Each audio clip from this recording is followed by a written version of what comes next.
déclare ici le mandat de comparution.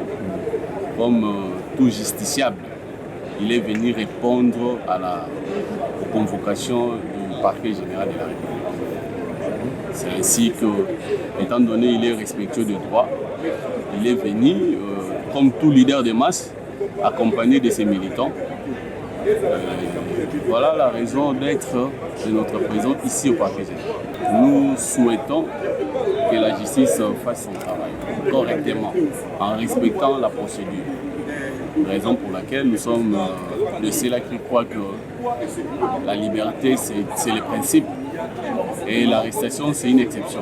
Nous pensons que notre client est venu en nombre libre et il va rentrer.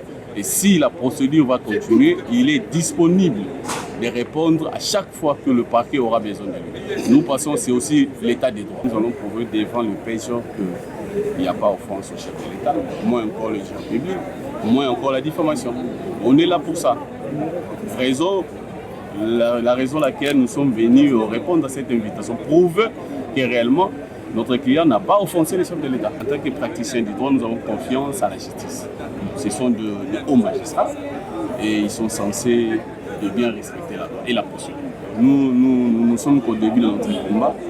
C'est un combat que nous avons eu à lutter ensemble avec les autres et nous comptons à continuer cette lutte jusqu'à l'instauration de l'État véritablement de droit. Est-ce que c'est un procès politique ou un procès de droit? Ça va se déterminer dans les heures qui suivent.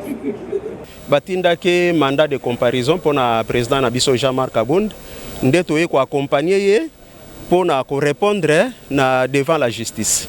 Na état de droit, l'air batoubaye to accompagner président Nabiso pacifiquement, ba menacer biso, ba botoli ba téléphone, ba botoli ba caméra na bino ba panzi, ba moto ba botoli, ba beti batu.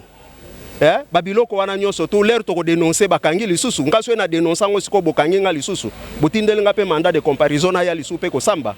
Donc to ye po passer l'équite congolais oya kolobaka zo souffrir te nani a ye afingi mutute a dénoncer via ya pays ndenge zokende. En plus de ça na position oya zui alobi ka se retirer a ye no position Aza devant la justice, totale justice et sambisaye, totale. Mais état de droit au tozo au l'État, au yemoko chef de l'État pronaki. Ce que ça yango, et ça la peka musala nango. Lingala papa français ndebo mimboka, papa lingala. Français ndebo mimboka, ba docteur wana ndebo mimboka. Toye ko accompagner mokonzi na biso ya parti président Jean-Marc Kabound. Ba bengi sakiye comme à peuple congolais, à koki koki mate, yango wana ye ko répondre ndeto ye ko accompagner ye. Papa wana eza intimidation. Ba ki ko intimider bisoté. Eza intimidation ba koki ko intimider peuple te. Wana eza intimidation afingi nani? Outrage. Yo za mutotan yango nazolo ba ke bato français, ba bomi biso, ba bo mamboka. Botika na biso français to ke nango kandeto okende boy. Afingi nani? Est-ce que tango ya lo ba ki afinga ki? Qu'on dénoncer ma baie, qu'on dénoncer Nzala, souffrance du peuple congolais. Est-ce qu'il y a comme infraction à la justice? Pour des propos tenus en toute responsabilité, des propos qui ne parlent que de faits, plusieurs d'entre nous sont interpellés. Ça a commencé depuis le début de la législature. J'ai été moi-même victime. J'ai été jeté en prison en violation de la Constitution pendant 7 mois. Mes avocats ont crié, ont dû dénoncer cette arrestation illégale. Il a fallu attendre 7 mois avant que la Cour constitutionnelle, finalement, ne se prononce sur la question. Aujourd'hui, c'est le président Jean-Marc Kabound. Et hier, c'était encore un autre, je crois que vous avez suivi, qui a été pris dans la rue comme un malfrat. Pourtant, c'est un acteur politique. Celui-là, il est du PPRD, Jimmy Kitenge. Nous ne savons pas à qui le prochain tour.